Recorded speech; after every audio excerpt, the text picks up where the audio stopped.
આજે અમદાવાદના પૂર્વ વસ્ત્રાલ વિસ્તારમાં ગુજરાત રાજ્ય વાહન વ્યવહાર નિગમ દ્વારા નવીન બસ સ્ટેશનનું કરવામાં આવ્યું ખાતમુહૂર્ત। જી હા, ગુજરાત રાજ્યના વાહન વ્યવહાર નિગમ દ્વારા વસ્ત્રાલ વિસ્તારમાં ₹666.1 લાખના ખર્ચે અત્યાધુનિક બસ સ્ટેશનનું ખાતમુહૂર્ત કરવામાં આવ્યું। ત્યારે અમદાવાદ શહેરના પ્રથમ નાગરિક શ્રીમતી પ્રતિભાબેન જૈન, જે વટવા વિધાનસભાના લોકલાડીલા ધારાસભ્ય શ્રી બાબુભાઈ જાદવ અને ગુજરાત રાજ્યના પૂર્વ ગૃહમંત્રી પ્રદીપસિંહ જાડેજાના વરદ હસ્તે આ નવા બસ સ્ટેશનનું ઉદ્ઘાટન કરવામાં આવ્યું। ત્યારે આ બસ સ્ટેશન લગભગ 1 વર્ષમાં પૂર્ણ કરી લોક ઉપયોગી થાય તેવા પ્રયત્નો પણ કરવામાં આવશે। ત્યારે આ અંગે આ પ્રસંગે ઉપસ્થિત અમદાવાદ શહેરના રેવન્યુ વિભાગના ચેરમેન શ્રી અનુરીતસિંહ ઝાલાને મીડિયા સમક્ષ આ અત્યાધુનિક સુવિધા ધરાવતા બસ સ્ટેશનની માહિતી પણ આપી હતી।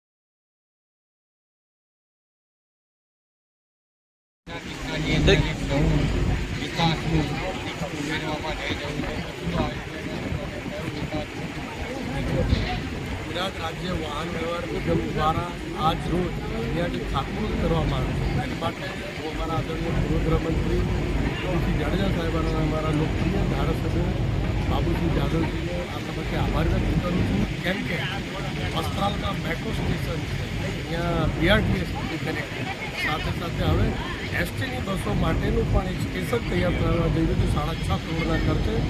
તો આ હર્ષની લાગણી છે। આયોજન કેટલા વર્ષથી પૂરું કરવાનું અને કોઈ સમય મર્યાદા કે એવું કંઈ નક્કી કરવાનું? 8 થી 12 મહિનાની અંદર આ સ્ટેશન લોકો માટે ઉપયોગમાં લઈ શકાય તે રીતે યુદ્ધના ધોરણે કામગીરી થશે અને લોકોને બસની સુવિધા પૂરી પાડવામાં આવે એનું વ્યવસ્થાપન કરવાનું। અહીંયાથી કઈ જગ્યાને વસ્ત્રાલ વિસ્તારમાં ઉત્તર ગુજરાતના અને સૌરાષ્ટ્રના લોકો અહીંયા વસવાટ કરે છે। આ બે ફેમસ છે અને અહીંથી મુંબઈ પણ જઈ શકે એ રીતે ચતુર્મુખી વ્યવસ્થા એવી થશે અને આવનારો સમય આ સુવિધા ખૂબ સારી અહીંયાથી નગરજનોને મળવાથી। ભારત માતા કી જય। એક નવા બસ સ્ટેન્ડનું ખાતમુહૂર્ત આજે અહીંયા કરવામાં આવ્યું છે। એ પ્રસંગમાં ઉપસ્થિત માનનીય આપણા લોકપ્રિય ધારાસભ્ય બાબુસિંહભાઈ, હમણાં જ આપણા વચ્ચેથી વિદાય લઈને ગયા મેયર સાહેબ, ઉપસ્થિત સૌ કાઉન્સિલરો, ભારતીય જનતા પાર્ટીના સૌ વરિષ્ઠ આગેવાનો અને ઉપસ્થિત આજુબાજુમાં વસતા સૌ નાગરિકો,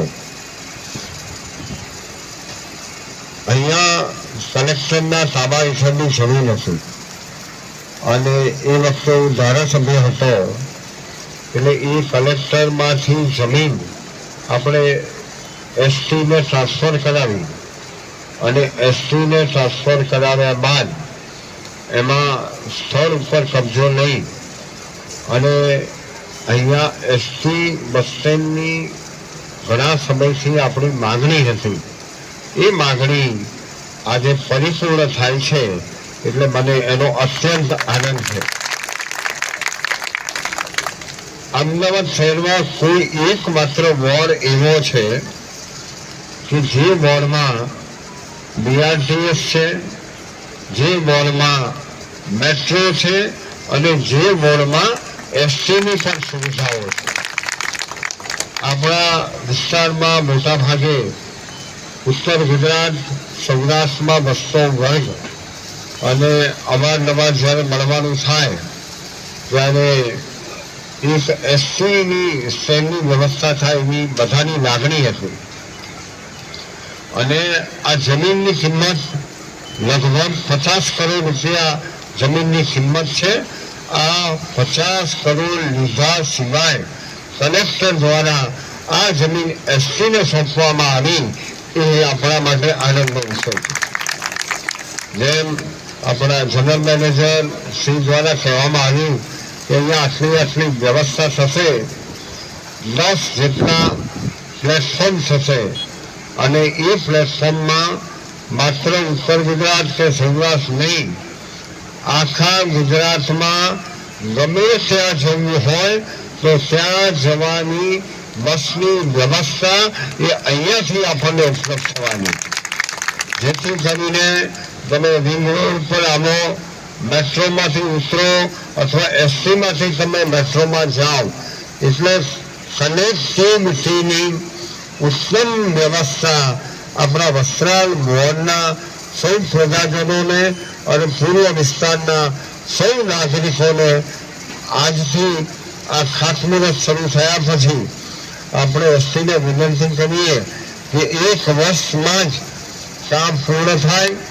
કઈ બસો અહીંયા આગામી દિવસોમાં તમે શરૂ કરવાના છો એ જાહેર થાય અને એના સમય પત્રક સાથે આ વિસ્તારની જનતાને એ વાકેફ થાય, જેથી કરીને અહીંયા એ લોકો એનો મહત્તમ લાભ લે. અહીંયા દુકાનો પણ થવાની છે, કેન્ટીન પણ થવાની છે અને મને લાગે છે કે મેં ડિઝાઇન જોઈ છે એ ડિઝાઇન પ્રમાણે ઉત્તમ પ્રકારની વ્યવસ્થા સ્ટેટ ટ્રાન્સપોર્ટ દ્વારા કરવામાં આવી છે. એટલે આજના તબક્કે અહીંના ધારાસભ્યો શ્રી બાબુસિંહ જાદવને હું ખૂબ અભિનંદન આપું છું અને એસટીનો પણ આભાર માનીએ છીએ કે આ વ્યવસ્થા ઝડપથી શરૂ થાય અને આપ સૌ આ કાર્યક્રમને વધારવા માટે પણ આવ્યા. આપ સૌનો ખૂબ ખૂબ આભાર. ભારત માતા કી જય. વંદે માતરમ.